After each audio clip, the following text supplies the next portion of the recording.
No, I'm not, and I, like you, am confused on many levels. First of all, you've been the head coach for 2 years. Your team has won 2 games by double digits. You've lost 14 games by double digits. You should not be talking Timmy Toughnut style. You've scored 1 touchdown in the last 35 drives. This is the definition of a cursed image. Since it was taken, the Giants have had the worst record in the NFL. 5 years of slow, agonizing death. 4 different head coaches, missed free agent signings, absolute whiffs on draft picks. The New York Giants once stood atop of the mountain, looked at as one of the iconic NFL franchises. Now, they can't even get out of their own way. Why are the New York Giants so bad is coming up right after this. Does credit card debt have you feeling like you're never going to get out of the hole you're in? Look, I know that sinking feeling of writing a big check and then every month seeing the balance get worse instead of better. But there is a solution, whether it's paying off credit cards, consolidating high-interest debt, or funding personal expenses. Over 1 million people have used Upstart to get one fixed monthly payment with a clear payoff date. That's the thing about high-interest debt, the dread. Upstart gives you transparency, clarity, and hope. With Upstart, you can check your rate without impacting your credit score in just 5 minutes for loans between $1,000 to $50,000. And they know you are more than just a credit score. Upstart considers other factors like your income, employment, and more to get you a smarter rate. Find out how Upstart can lower your monthly payments today by going to upstart.com/5 points or click the link in the description below. That's upstart.com/5 points. Don't forget to use our URL to let them know we sent you. Go to upstart.com/5 points. Finding rock bottom. You may think that running a sneak on a 3rd and 9 on your own 2-yard line is the singular rock bottom moment for the Giants' recent but prolonged failures. However, it's much more complex than that. Bruh. Yes, we can list incident after incident, reaching on Daniel Jones with the 6th overall pick, him tripping on the way to the end zone, hiring Pat Shurmur as your head coach, hiring Ben McAdoo as your head coach, hiring Joe Judge as your head coach. Losing a game on an offsides penalty that allowed a re-kick. Yeah, that one hurt. Jason Pierre-Paul blowing off his fucking hand. Free medium sodas. But none of those moments pale in comparison to the absolute mishandling of Eli Manning being benched for Geno Smith.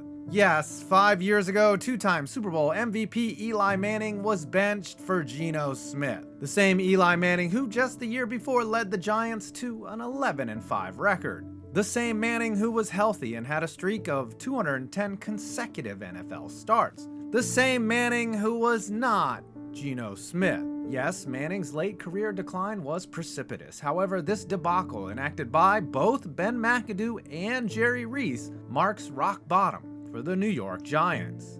Not for when it happened, but for all the bad decisions it brought with it. At the time, the move didn't make sense. The Giants were 2-9. The plan was to get Geno Smith some reps, and then to get a look at 3rd-round pick Davis Webb. The shitstorm that ensued was swift and unrelenting. Smith actually looked decent against the Raiders, but afterwards the Giants caved to public pressure about the mishandling of the situation. Say that. I'm sorry, they did my boy Eli dirty. I don't think it was right. Oh yeah, he deserved better than that. Manning was put back into the lineup, and Davis Webb actually never took a snap for the Giants. And instead of being a redemption arc for Manning, well, it was pretty bad. We'll get deeper, but Eli's benching was the moment that set off a chain of events that the Giants are still paying for and led to where they are today. So, how did we get here? When the confetti finally settled at Super Bowl 46, Eli Manning and the New York Giants were on top of the world, having won their 4th Lombardi and their 2nd Super Bowl in a 5-year span, both wins coming against the Patriots. The Giants were looked at as a model of consistency and excellence. The accolades came in. Eli Manning was looked at as an elite QB. Don't believe me? He was even given a 96 overall rating in Madden. And a huge contract. 6 years, $97 million. Doesn't sound absurd for the time, and it wasn't. No, it was the second Eli contract that did this team damage. Signed in 2015, Eli received 4 years, $84 million, a bonus of $32 million, and an average salary of $21 million. The last contract signaled one thing. The Giants believed they could squeeze one more championship out of Eli's arm. They were dead wrong. We need to back up for just a little bit. For the Giants, following Super Bowl 46 were some rough years. 9-7, 7-9, 6-10, and 6-10. John Mara grew impatient with Tom Coughlin, which is kind of ironic, and fired him / he resigned, bringing in Ben McAdoo, who was already the team's OC. McAdoo actually righted the ship in his first year. The Giants made the playoffs right when this picture was taken. Let's explain it. The Giants had a very good team in 2016. They beat the Cowboys twice. They had 11 wins. They had another playoff matchup with the Packers in Lambeau, something historically good for them. They had a stout pass defense, and they had a day off. So they headed to Miami, rented a boat, and snapped this picture. Odell Beckham, Sterling Shepard, Victor Cruz. They hung with Justin Bieber, partied with Trey Songz, and they got back on time. This is the kind of thing that if you win, it's dismissed as allowing your team to blow off steam. But if you lose, like Tony Romo frolicking with Jason Witten in Cabo, it's immortalized as failure ammunition. Especially when, unbeknownst at the time, it kicks off the worst time period in your franchise. Of course, the Giants lost to the Packers, and they didn't just lose, they got smoked. The next year, they finished 3-13. McAdoo was fired, Manning was benched, Jerry Reese was fired, Steve Spagnuolo inexplicably left. Giants fans found out that winning doesn't last forever, and it was time to rebuild. They trusted that John Mara knew what he was doing. Now it was the fans' turn to be wrong. The hiring of Dave Gettleman.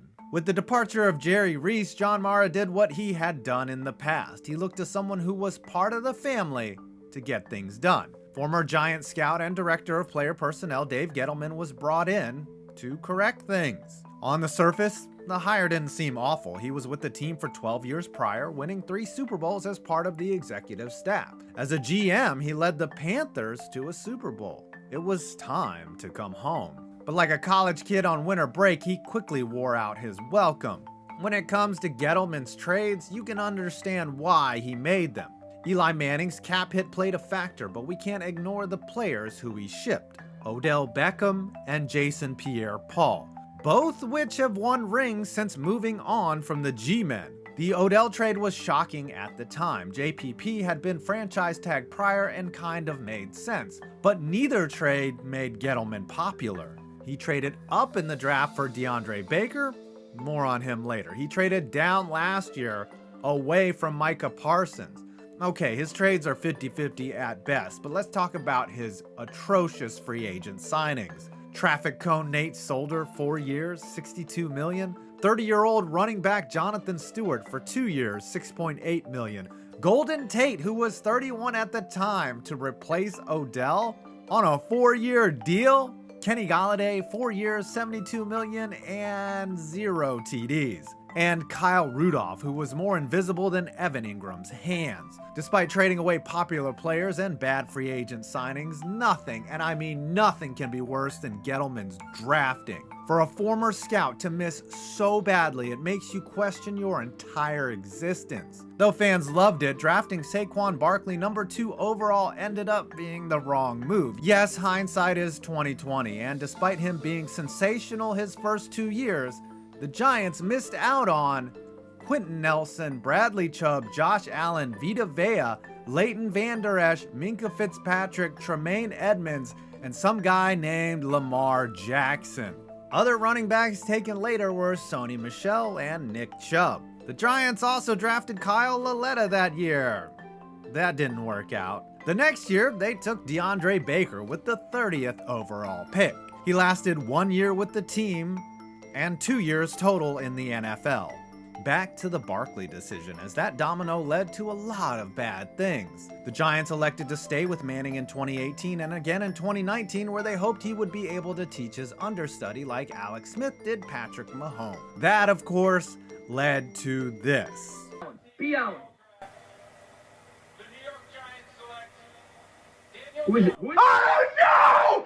No! No! They did not take Daniel Jones! Are you fucking kidding me? Looking back, the pick wasn't that bad. The 2019 QB class was about as talent poor as you can think of outside of Kyler Murray, but the decision to draft Barkley the year before when Josh Allen and Lamar Jackson existed forced them into needing talent the next year when it just wasn't there. Daniel Jones has not been good. Yes, he has shown flashes of being an athletic player. Yes, he is better than Dwayne Haskins, who was taken in the same draft. But when you see how other QBs have transformed their teams, Jones has quite literally dropped the ball. And so with that, Gettleman showed no ability to get the Giants back on track, having the worst stretch in the NFL under his tenure, hiring absolute morons as head coaches. And after all that, instead of facing the gallows on the 50-yard line at MetLife, he was allowed to retire with dignity. To place the blame on one man is really unfair, but the downfall of the Giants sits mostly on Gettleman's shoulders. Of course, who fired Reese, Coughlin, and who hired Gettleman? Who ultimately takes the blame for all of the organization's missteps? How do we fix this? If there is a silver lining to all this losing, it's the fact that the Giants have some serious capital in the upcoming draft. They will pick at number 5 and number 7 with a total of 10 draft picks to spend. The Giants need a lot, and that falls on new GM Joe Shine, who was brought in from the outside, something out of character for John Mara. Credit to him for trying something different, unlike, say, other owners. Shine is looked at as a bright mind in the game, and after a sham interview with Brian Flores, brought in former Bills OC Brian Daboll as his head coach.